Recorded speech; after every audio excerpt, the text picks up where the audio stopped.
language. It's one of my favorite topics in NLP. And one of the things that people often forget is NLP stands for Neuro-Linguistic Programming. So linguistics or language is our middle name. And often when we think about language, people generally think, yeah, I understand language. I talk to people, I can ask questions, I can listen, I can communicate. But really, there's a whole nother level of language that people who have never been taught have no idea that even exists. And it's something that's really, really important to know if you really want to help your clients, whether that's coaching clients, health clients, any kind of clients that you have, if you're in some kind of service-based business, practitioner, therapist, holistic, whatever that is the key to helping your clients will be in their language. Now, the problem with this is that most people get caught up in their clients' stories. And their clients' stories are like their own hypnotic trance that they've been in for probably some time now, and that's why they've come to you for some help. But they're in some kind of hypnotic trance of what their problem is, and it's a whole story around it that is how life is for them inside this problem trance. And no doubt they've practiced this story for a long time. They've probably enrolled other people into this story, like good meaning friends and family who they tell this story to, and they say, oh my God, that must be terrible for you. And, not to say that people don't have problems, that they do. Like, I have a lot of empathy for people and where they're at. But their stories are often the root of their actual problem. And when we can unpack how are they creating, what is the structure of this problem, and we can find that in their language, we can help them make big changes very fast and often just conversationally. So one of the big things that we know that people do with language is, yes, they use a lot of their own hypnotic trance. So there's a lot of hypnotic language patterns that people use on themselves. All right, so people to talk about, language patterns and people are going to use language patterns to influence you and everything like that. Yeah, maybe they do. But your biggest problem is likely the language patterns that you are using on yourself that are out of your conscious awareness. And your clients do this as well. So whenever you're listening to what your client has to say, it's a real art and a practice to stop getting caught up in the story that they're telling you, the content of what they're telling you, and really listen into the structure. So when we're listening into the structure, three main things that people do when they're thinking, talking, going over their problem is that they delete information, they distort information, and they generalize information. So when you get really good at it and you understand language and the structure of language, you can listen into, what are they saying? What are they leaving out? Okay, so people are often leaving key information out of what they're saying. So they might say, oh, you know what? They just don't listen to me. Who? Right? So as soon as someone says they don't listen to me, we go, okay, I don't even know who this is. So who doesn't listen to you? And, rather than being a whole group of people, it might just be one specific person. And if you drill down into that, you'll find a solution. Or they might be saying something like, oh, I'm so angry. Okay, well, what are you angry about? If you drill down into that, you'll probably find a solution. Or people might just say, well, I just want to feel better. Well, feel better than what? Do you just want to feel better than something, or do you want to feel a specific way? Like, do you want to feel energized? Do you want to feel happy? Do you want to feel fulfilled? So listening into those kinds of things. Now, they also distort the meaning of things. So people might say something like, your client might say something like, I know that they don't like me. Well, how do you know that? Have they specifically said, I don't like you, or is that some kind of mind read?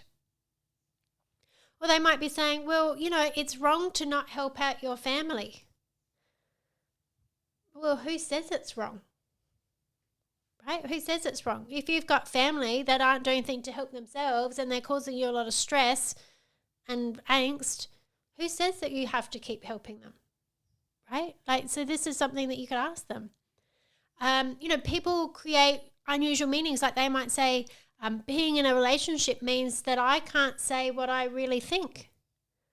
Well, how does being in a relationship mean that? And really, if you can't say what you really think, are you even in a relationship? So these are the things that they might be distorting the meaning of, right? That you need to be able to listen into, because otherwise what people normally do is just take for face value whatever a person says. That whatever they're saying right now is the structure of their problem. So we need to understand what is the structure. You might also hear your clients generalizing. Okay, so people generalize when they say, this always happens to me, or it never gets done, or everyone says this is the case, or nobody's helping me. They're very broad generalizations. And the moment you hear someone say and always and never and everyone and nobody, a really broad generalization like that, you can be guaranteed it's not 100% true. Okay, there's no absolutes like that. And so you can ask, well, always? Was there ever a time that you did? Never? Not even once? Everyone? Who specifically? Nobody? Like not any single person? And so you can question those things, right? Because you'll find that actually underneath that, there's going to be a different reality.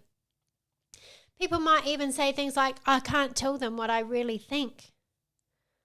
Well, why can't you tell them? Right? What would happen if you did?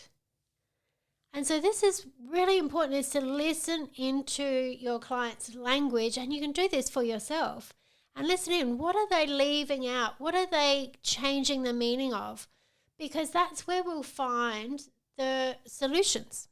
Okay, when we help them uncover what it is that they're deleting or distorting or generalizing, we'll get to a reality that is far different than the problem one that they have. So another really key thing we can do when it comes to listening to people is listening out for specific words that they might keep repeating, or that they say with a different kind of tonality or a different kind of expression. And I remember this one time I was working with a client, and she kept saying to me about, I need to be more disciplined. And if I was just more disciplined. And she kept saying this word, disciplined. And I thought, it's kind of an odd word to say. And when I think about that for myself, and I think the word discipline, it's not something that I necessarily strive for. Discipline sounds kind of, like it's hard and it's got some kind of,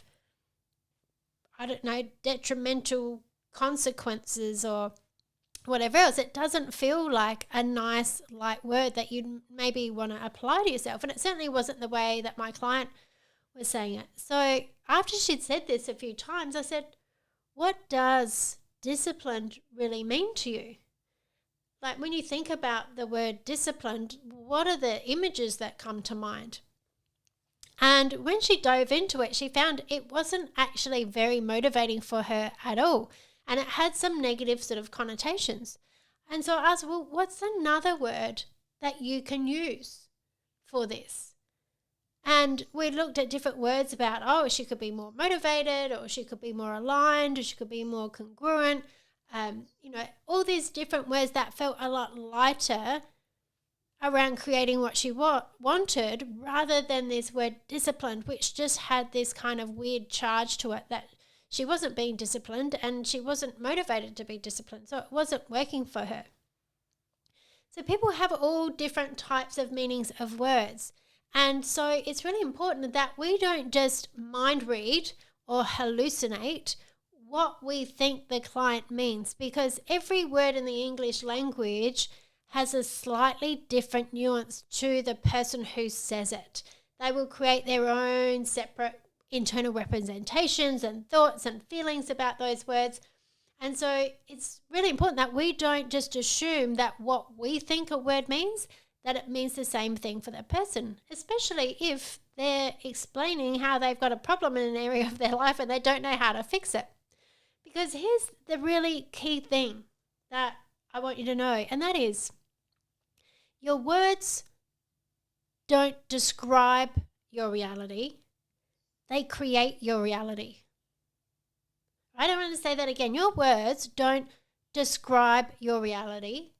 They create your reality. So it's really important that you choose your words carefully. It's words, if you want to get a little bit woo-woo here, words are a frequency, right? Words have energy. Words have a certain vibration and frequency, and they will affect your state. They will affect the images that you create in your mind. They will affect the representations that other people have in their mind when they hear you say them. And so your words have so much power that if you really knew how much power your words had, you would be a whole lot more careful about what it was that you say. And, you know, an example I had of this, it was really interesting at one of my NLP practitioner trainings earlier this year. One of my students came in and you know, I have a pretty good map of the room and everyone who comes into the room and what kind of state. I can get a sense of where they're at during the training because, you know, through the training, lots of stuff comes up. People shift a lot of their own stuff throughout the training. And it's very transformational, and they get huge amounts of really, really close support from me and my coaching assistants, and it's like a really transformational 7 days for NLP practitioner training. But part of that is some of their stuff sometimes gets triggered. And so anyway, I think it was about day 2 of this NLP practitioner training, and I saw one of the students walk in, and she came in and the room was buzzing, right? So in the mornings, people are buzzing. They're talking about the things that they learnt from the day before and what they spoke to their partners or their families about, you know, the night before and how, you know, what their aha moments are. And there's always a lot of buzz and chit-chat. And, of course, there's music going as well. And there was it wasn't a really loud room, but there was a bit of a buzz happening. And I saw this student come in and she was just looking down. Like the whole time she was just looking down at the ground. And, you know, one of the things we know from NLP is that where your eyes, the direction your eyes go, has a direct relationship to what you're doing in your mind. So generally when people have got some negative self-talk and are feeling negative emotions, normally their eyes are pointed down towards the ground. But I could also tell from her body language, right? Because her shoulders were a bit slumped. There was a bit of there was just like this kind of heavy energy about her, and her face was really set, you know. So, you know, one of the other things we do in NLP is we learn about sensory acuity, right? So how do you pick up all these really fine details about someone's muscle tone and their breathing and their skin tone and all these kinds of things. So you can pick up really quickly what's going on with a person at any given time.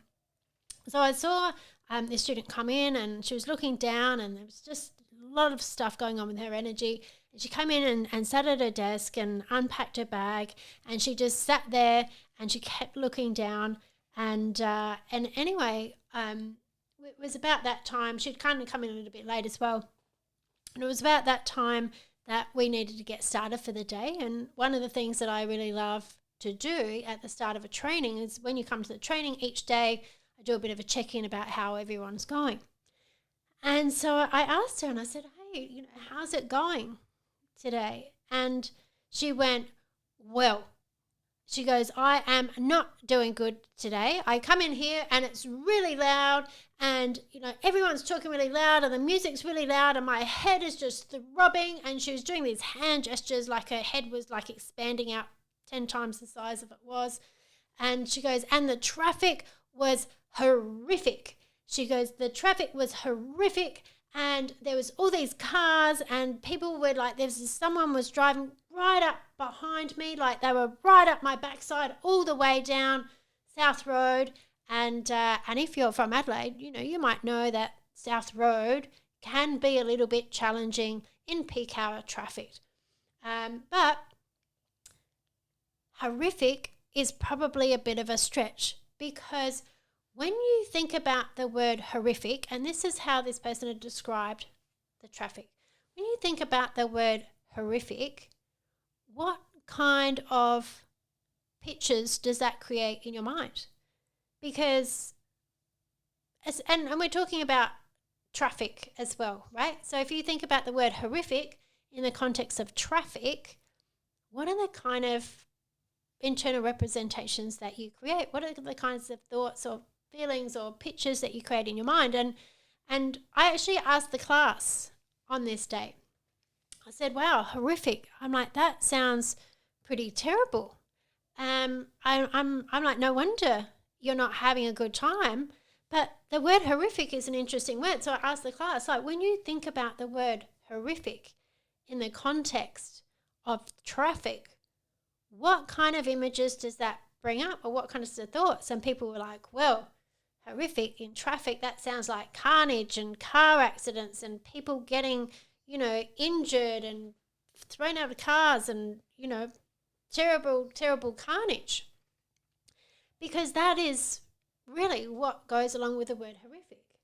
Okay, but I was pretty sure there had been no carnage that had happened on South Road that morning. And this person wasn't even telling me about any car accidents or anything else. It was literally just, it was peak hour traffic. And so I was kind of making a bit of a joke of it with the person. I was playing around, and people know when they come into the classroom with me that I will kind of play around and have a bit of a joke and, help you laugh at yourself so that it's easier for you to let go of your problems, because we all transform much quicker and easier when we can laugh at ourselves and have a good time. And so anyway, we're playing around a bit with this horrific description of the traffic, and she started. You could see, right, that when she realised what she'd been saying, that she started to kind of loosen the grip on this problem, and she goes, okay, well, it probably wasn't horrific. There wasn't carnage across the road, but I'm like, okay, well, what are some other words that we could use to describe the traffic? Well, it was busy. It was bumper to bumper. There were a lot of cars, but it did continue to flow, and I did get here on time. So you can hear there's a big shift of this whole situation with the traffic that came from just changing one word. Okay, so that word horrific was creating a whole bunch of stress, anxiety, negative emotions. Like, she was literally closing in on herself. She'd got herself that wound up. And it all came down to the words that she was describing, the words she was using to describe the traffic. Okay, which wasn't an accurate representation of what was really going on. So this is the thing, right? We've got to be really clear about what actual words are people using. And one of the presuppositions of NLP, one of the assumptions that we go by, is called the map is not the territory.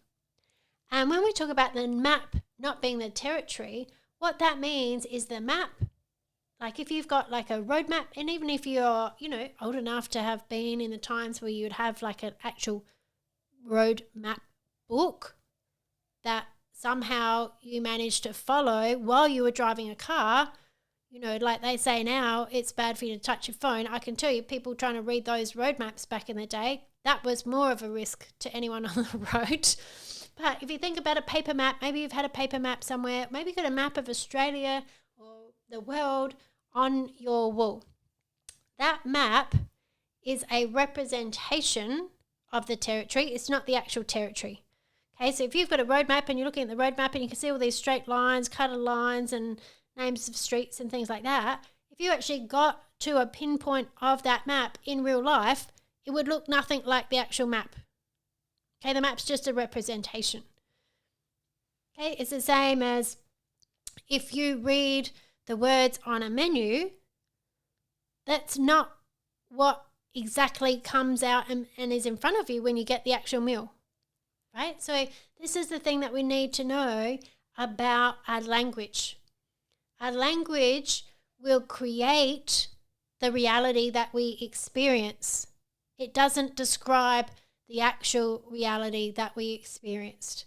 Okay, so how people use their language, the words that they use, will create a reality internally that they're experiencing.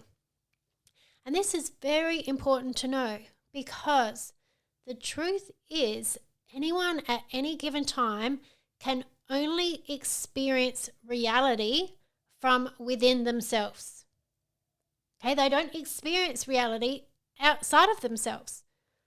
People have to receive information in through their five senses, through what they can see, what they can hear, what they can feel, what they can smell, what they can taste, and then they have to create meaning about that. They label it, first of all, they label it with words, and then they create meaning about that through their own internal experiences, filters, values, beliefs, memories, language, all of those things.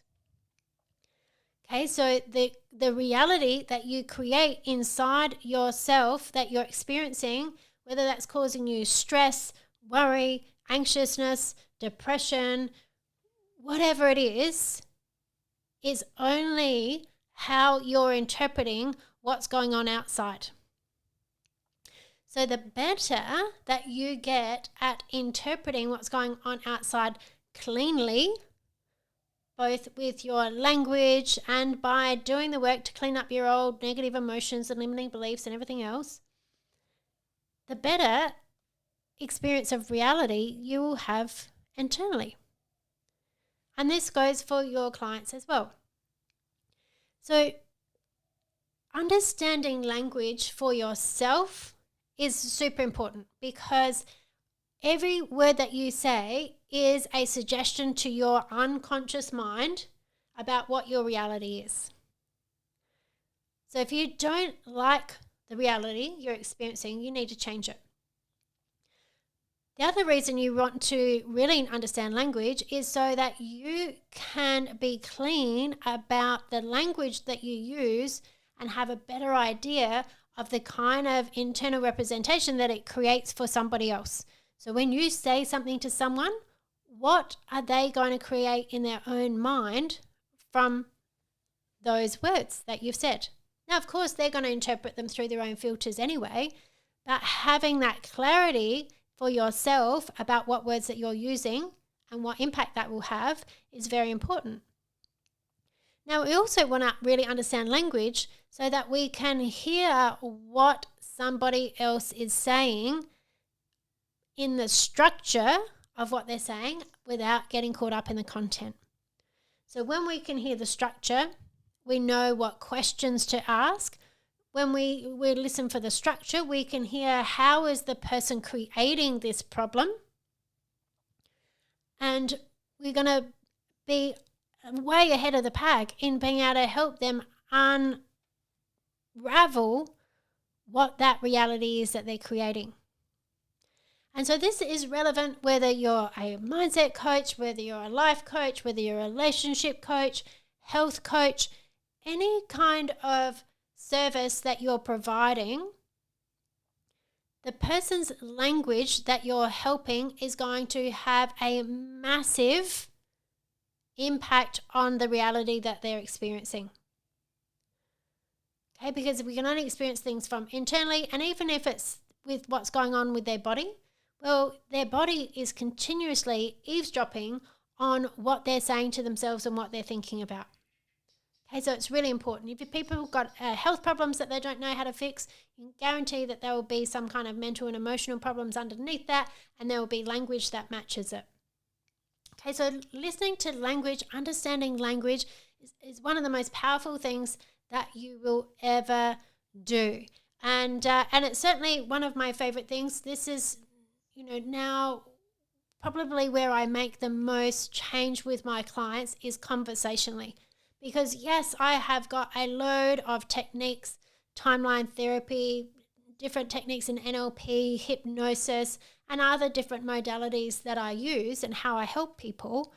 But the foundations of how I do all of that really, really well is by understanding language. And so if you were ever going to think about learning NLP, and people say, well, I've done a coaching course, or, I've done my whatever practitioner's course, therapist course, whatever that might be, and there was a bit of NLP in there, or we did a bit of coaching in there. I can guarantee you it's nothing compared to the level of what you understand about language and the structure of reality than when you learn NLP. And this is what I say to people. NLP isn't just to be there to replace anything else that you've learned. It's to enhance anything else that you've learned. Or, of course, you can use it standalone as well. But it's a big part of that is understanding how the mind works, how people create their reality, and, of course, the language that they use. Game changer. So that's it for today. I hope this has been helpful for you. Really hone into the language. If you want to know more about language, absolutely get in contact with me. Check out my website, tonieverard.com.au. Get in touch. I love talking about this language. There's 5-day challenges coming up that I help people with. There's NLP practitioner training. There's 3-day hypnosis. There's the Elevate business and mindset program that I have for NLP practitioners to take their learning to another level again. I'm all about helping you create a better reality for yourself, the people you care about, your clients, and just making the world a better place.